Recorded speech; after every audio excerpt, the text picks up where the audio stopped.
भाजपा के वरिष्ठ नेता पर्यटन निगम के चेयरमैन डॉक्टर अरविंद यादव के अपने राजनीतिक और विरोधी केंद्रीय मंत्री राव इंद्रजीत सिंह के प्रति तेवर आज बिल्कुल नरम पड़े दिखाई दिए। अरविंद यादव ने कहा, केंद्रीय मंत्री राव इंद्रजीत सिंह आज भी मेरे नेता। रात गई बात गई, 3 वर्षों में गंगा यमुना में बह गया बहुत घना पानी।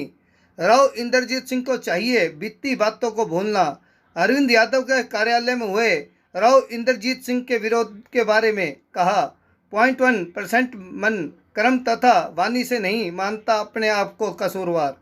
कार्यकर्ताओं की बैठक में शब्दों का ठीक ढंग से चयन करते राव इंद्रजीत सिंह तो नहीं होता यह एपिसोड। यह भी कहा, अगर आरती राव को मिलती है टिकट करूंगा पूरा सहयोग। पर्यटन निगम 19 अगस्त को मनाएगा बाल भवन में तीज महोत्सव। पर्यटन निगम को घाटे से उबारने के लिए किए जा रहे हैं प्रयास। रेवाड़ी के सेंट पेपर में कर रहे थे पत्रकार वार्ता। रेवाड़ी से राजकुमार के साथ भानु शर्मा की रिपोर्ट।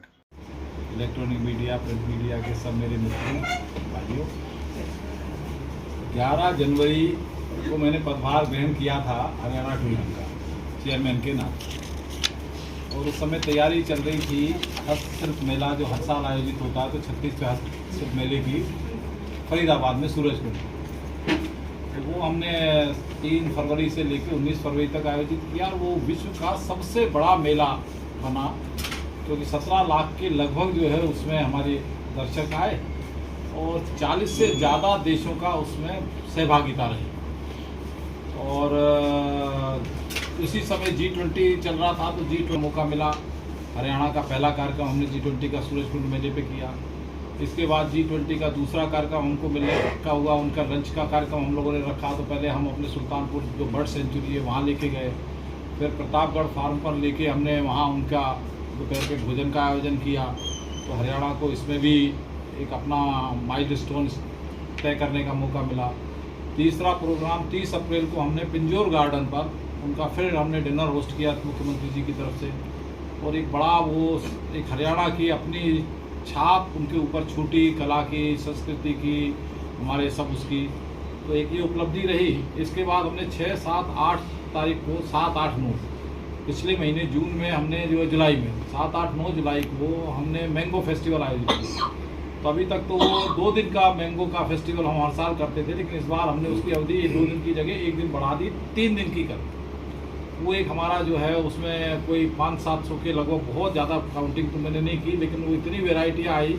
और ये पहली बार सबको पता लगा कि हिंदुस्तान में आम की इतनी वेराइटियाँ होती हैं, क्योंकि हम लोग तो 5-7 वेराइटी जो मार्केट में भव्य आयोजन वो मैंगो फेस्टिवल का हुआ। जिस दिन हमारा ये 19 फरवरी को सूरजकुंड मेले का समापन था, तो उस दिन चेयरमैन के नाते मुख्यमंत्री जी से मैंने सलाह करने के बाद घोषणा की कि ये हमारा एक ऐसा वेन्यू है सूरजकुंड का जो अंतर्राष्ट्रीय स्तर के ऊपर अपनी पहचान बना चुका है, तो क्यों ना इसमें हम एक और आयोजन करें। तो वो आयोजन हमने तय किया, और मुख्यमंत्री जी ने फिर उसकी विधिवत घोषणा विधानसभा के पिछले सत्र में की। तो 3 नवंबर से 10 नवंबर तक पहली बार फर्स्ट दीपावली मेला हम लोग आयोजित करने जा रहे हैं, और वो भी मैं समझता हूँ कि हिंदुस्तान का सबसे बड़ा दीपावली मेला होगा, जो नए अपने पद चिन्ह छोड़ के जाएगा इस बार। और इसी तरीके से, क्योंकि मैं तीज का महोत्सव पहले भी 2-3 बार मना चुका हूँ, आप सब लोगों को लगभग जानकारी यही, अदिति फार्म पे भी पहले मनाया, इसके बाद पिछले बार बाल भवन में भी मनाया, फिर ये 2-3 साल कोविड का समय चला गया था तो नहीं मना पाए थे। तो इस बार ये तय किया कि यहाँ पर इस बार फिर हम इसको मनाते हैं, और इसको हरियाणा टूरिज्म की तरफ से इसको आयोजित करते हैं। तो पहली बार हरियाणा टूरिज्म तीज महोत्सव मना रहा है, उसकी शुरुआत रेवाड़ी में होने जा रही है, और 19 तारीख को हमने ये शाम को 4 बजे से लेके और 8-9 बजे तक ये कार्यक्रम चलेगा। इसमें हरियाणा कला परिषद की तरफ से जो है हमने आग्रह किया था गजेंद्र फोगाट जी को, मैंने निवेदन, क्योंकि वो मेरे परिवार की तरह छोटे भाई की तरह भी है, तो मैंने उसको कहा, तो उसने कहा कि आप गुरुजी कहोगे तो मैं निश्चित तौर पे आऊँगा और मैं अपनी परफॉर्मेंस दूँगा।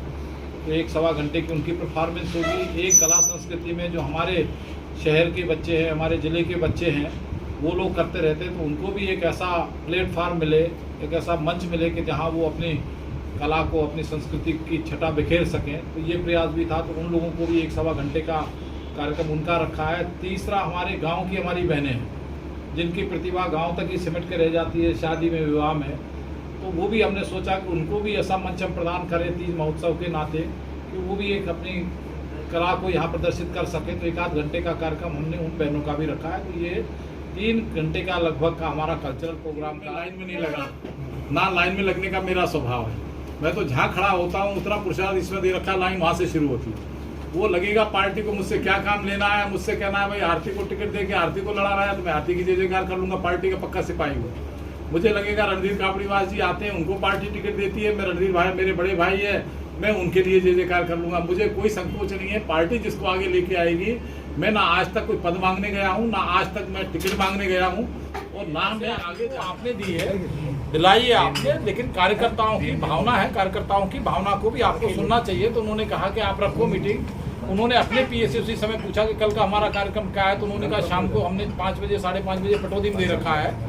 तो राव साहब ने कहा कि कल आप 3 बजे रख लो। मैंने कहा मैं 2:30 बजे बुलाता हूँ, आप 3 बजे आना, और सबकी बात को सहज भाव से घंटे 1.5 घंटे का आप समय लेके आना, सबकी बात को मन को निकाल लेना आप, और इसके बाद आप अपनी बात को रखना।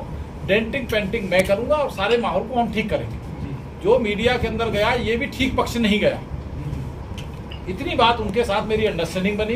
अगले दिन मैंने उनको बुलाया, क्योंकि राव साहब ने कभी जीवन के अंदर इस तरह की बात सुनी नहीं थी। कार्यकर्ताओं ने अपने मन की बात राव साहब के सामने रखी, और राव साहब को मैं अभी भी आज भी ये कहता हूँ, यदि राव साहब सबकी बात सुन के जो वो मुझे षड्यंत्रकारी, मुझे वहाँ मीडिया के अंदर ये ना बोल के वो ये बोलते कि भाई अरविंद मेरा छोटा भाई है, अरविंद को टिकट नहीं मिली, मैंने सुनील मूसेपुर के लिए सिफारिश की, मेरी बात संगठन ने मान ली, अरविंद की बात नहीं मानी, अरविंद मेरा छोटा भाई है, मैं विश्वास दिलाता हूं कि अरविंद के मान सम्मान में कमी नहीं आने दूंगा।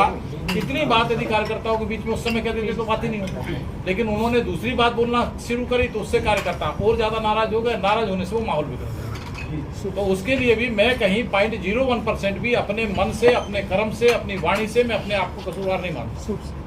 वो शब्दों का चयन करके ठीक तरीके से राव साहब रख देते उस समय पर। तो ये जो एपिसोड हुआ, जो आज तक भी चर्चा में रहता है, इसके बाद भी 3 साल होने के बाद गंगा जमुना में इतना पानी बह गया, वो बार बार कभी जयचंद कभी इनामी जयचंद कहते रहे, तो उनको भी छोटा भाई समझ के इन बातों से ऊपर, क्योंकि वो तो राष्ट्रीय स्तर के नेता हैं, इतनी बार सांसद बन गए, केंद्र में इतनी बार मंत्री बन गए, प्रदेश में बन गए, इतनी छोटी बातों से उनको रात गई बात को भूलना चाहिए था उनको। लेकिन वो गाये बजाय इन सब बातों को रखते, और हम लोगों ने भी जीवन संगठन में लगाया, संगठन को हमारी भी उपयोगिता का पता।